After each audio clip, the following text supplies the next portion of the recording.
What's going on, everyone? This is Kevin here, coming at you with my review of the Samsung Galaxy A03s. So let's get started. Now, this device was recently launched by Samsung, and it is a very low-end phone. This phone is the replacement to last year's Galaxy A02s, and it is being offered at a variety of different carriers in the US, in addition to being offered factory unlocked. And this phone is available in a bunch of different regions all around the world. So essentially, I have a feeling this phone is going to be a very popular device. Now with the Samsung Galaxy A03s, we're getting a very large display here at 6.5 inches. Now the display itself is PLS LCD. It is a 720p display. We're getting a PPI of 270, a 20:9 aspect ratio, so a more narrow but taller form factor, and we're getting an 81.8% screen-to-body ratio. Now, having that 20:9 form factor is actually very helpful, especially with the way that people tend to use their phones nowadays. The biggest benefit of having a display that's more narrow and taller is that when you pull up a social media app or a website, for example, in theory, you don't have to do quite as much scrolling because it's able to fit more of your feed into a single frame. So that's really the biggest benefit of this form factor. Now with this device, we do have a little bit of a thicker bottom bezel, and we also have a water drop notch up top. And in that notch is a 5 megapixel front-facing camera. Now stay tuned for later on in the video, as I'll be showing you a variety of different photo and video samples from the phone. But in general, I'm pretty happy with the quality from the cameras, especially considering that this is one of the lowest end phones the Samsung is currently offering. So as you can imagine, you can't really expect too much from it. But at the same time, I think everybody should expect their phone to be able to take photos and videos that are at least usable. But when we get to that point of the video, I'll let you be the judge of that. Now with the Galaxy A03s, we're getting 32 gigabytes of internal storage, and we also have microSD card expansion. Now I'm really glad that we do have microSD card expansion, because 32 gigs in 2022 really isn't too much internal storage at all. You can see here that I'm currently using 55% of the internal storage, and out of that, about 10 gigabytes of it is just the system software. So 32 gigs certainly won't get you too far, and you'll definitely want to get a microSD card to pair up with the phone so that at least you're able to make the most of the internal storage that you are getting. Now with the Galaxy A03s, there is no wireless charging, but we do have a fingerprint sensor on the power button. And that's one big benefit with this device compared to the A02s, because with the A02s, there was no fingerprint sensor at all. So at least with the A03s, we now have a fingerprint sensor on the power button. Now I'll give that a try right now. And it's pretty fast and responsive. It could be a little bit better, but in general, it's been working out pretty well for me. And actually, I've been getting better results with the fingerprint sensor on this device compared to the Galaxy A13 5G, which is a step above this phone. So whatever Samsung did with this fingerprint sensor, it's at least working surprisingly well for me. Now in addition to that, this phone does support face unlock, so I do appreciate that we do have multiple methods for getting into the phone. Now taking a look at the camera module on the back of the device, we are getting a triple camera setup. We're getting a 13 megapixel main camera, a 2 megapixel macro camera for close-up images, and a 2 megapixel depth sensing camera that does assist with portrait mode. So despite this being a very low-end phone from Samsung, it does support portrait mode for both the rear and front cameras, which is pretty awesome. Now here's how things look on the camera app on the device. Then from here we can go over to the More tab, and there's some other functions here, but we also have the macro camera. And with the macro camera, again, you can get very close up and have things be in pretty good detail. Then we can go over to portrait mode to get those nice blurred out backgrounds. And again, we can do that with both the rear and front cameras. So here's portrait mode with the front facing camera. And then of course, if you don't want portrait mode, you can also just switch to take a standard selfie. Now what's also awesome is that this phone does support a group selfie option. So it does crop out a bit, which can assist you if you want to take a selfie with multiple people in it. Now video recording with the Samsung Galaxy A03s maxes out at 1080p with both the front and rear cameras, which is pretty good. Now with this device, we're getting 3 gigabytes of RAM and the MediaTek Helio P35. Now the good news is that with that configuration, this phone is at least usable, at least in the sense that you can make calls, you can send text messages, you can browse the web, you can occasionally go on social media with really no issues at all as far as slowness goes. Now, if you are someone who's constantly on social media, maybe that's part of your job, for example, who knows, then I would probably get something a bit more higher end compared to the A03s. But for the most common tasks that you would do on a smartphone, this phone does get the job done for that, so that's at least good. But if you are looking for a phone that's a bit more feature-packed and maybe a bit faster, then I would go for a more premium device, maybe even go for the A13 5G, since it is technically a tier up from the A03s. But I did run a Geekbench 5 benchmark test with the phone, and I'll show you the scores from that test right now.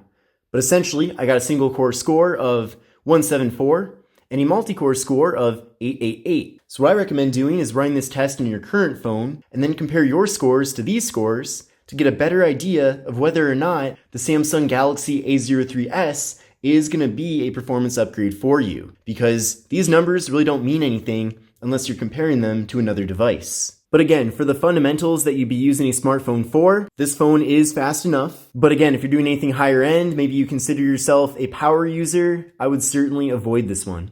Now with the Samsung Galaxy A03s, we are getting a 5,000 milliamp hour internal battery. So a very large battery here with the phone. Pretty surprising actually that we got that. And the phone also supports 15 watt fast charging. So you will be able to recharge that battery relatively quickly. Now at 5,000 milliamp hours, you'll definitely be able to easily get a full day of usage out of the phone, if not 2 days. So again, I'm really glad that we did get such a large battery with this device. Now the software that we're getting here is Android 11, and it does feature Samsung's One UI interface. So essentially, if you're used to using Samsung phones in the past, especially within the last 3 or 4 years, then the experience here with the A03s will be pretty familiar to you, so there won't be much of a learning curve. But in general, Samsung always does a very good job with their software, especially recently within the last couple of years. So it is a very refined software experience, and Samsung does make the most of the limited processor resources and RAM that we are getting here with the device to at least give you a decent user experience. But now that we've gone over the various specifications and features of the Galaxy A03s, let's take a closer look at the hardware of the phone. Now this device is made completely out of plastic besides the front panel, which is made out of glass. But despite that, the phone at least does feel decently solid, and it certainly doesn't feel cheap. Now I'm a big fan of this finish on the back of the device because it doesn't pick up any fingerprints. It's kind of a cool wavy look.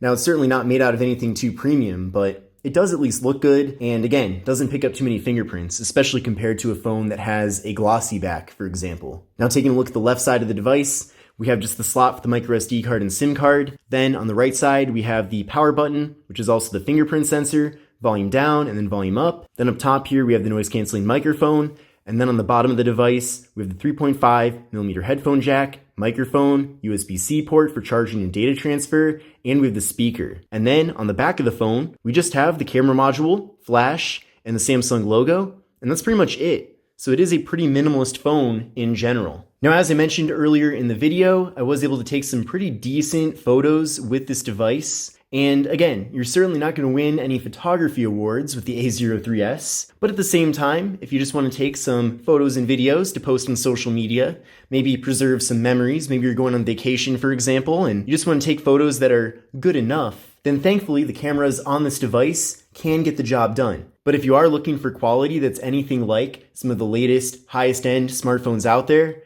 then you certainly won't be getting it here with the A03s. Now, I did take this picture here using the macro camera on the device, so I'm definitely curious to know what you think about that. But in general, again, we're not getting too many different camera features with the phone, but it does at least work well enough that you'll be able to take photos and videos that are worth keeping. But let's now take a look at some video samples from the phone. What's going on, everyone? This is Kevin here, coming at you with a 1080p front-facing test video from the Samsung Galaxy A03s.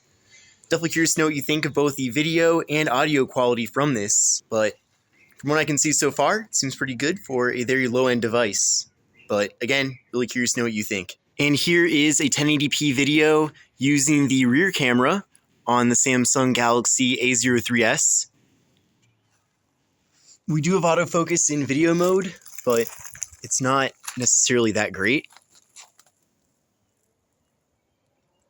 It does eventually refocus though, which is good.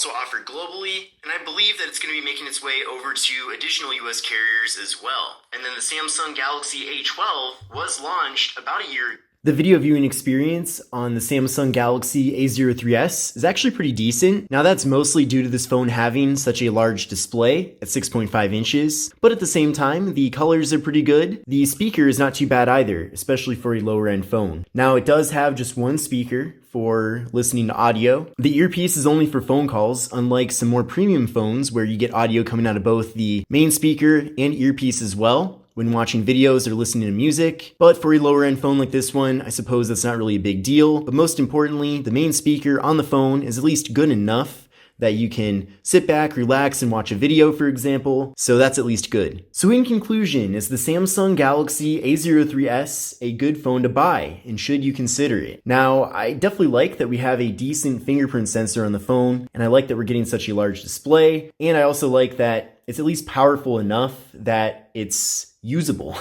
But on the other hand, there are some downsides to consider. I feel like the internal storage is really not quite enough, and I feel like the cameras could have been a little bit better with the device, but for a very entry-level Samsung phone, I do feel like the A03s is not bad. Now, as far as whether or not it's worth getting, it really depends on what your other options are. So if you're walking into a carrier store, for example, and there's another phone that is similar to this one and it's being offered for free, maybe there's a certain promotion running, for example, then I would probably just go for that device. But if the A03s is on sale or there's a promotion for it, then maybe go for this device. So the point is that there's a lot of competition when it comes to lower end Android phones, and especially at the carrier stores. So I personally would narrow it down based on what's being offered for the best deal, given that the device on its own is decent. And the good news is for the A03s, on its own, it's not a bad phone. But again, if this phone, for example, is being offered at a carrier store for $150, but then there's like a similar Android device being offered for free or for maybe $50 or maybe buy one, get one, then I would probably consider that device instead. So if that makes sense, let me know.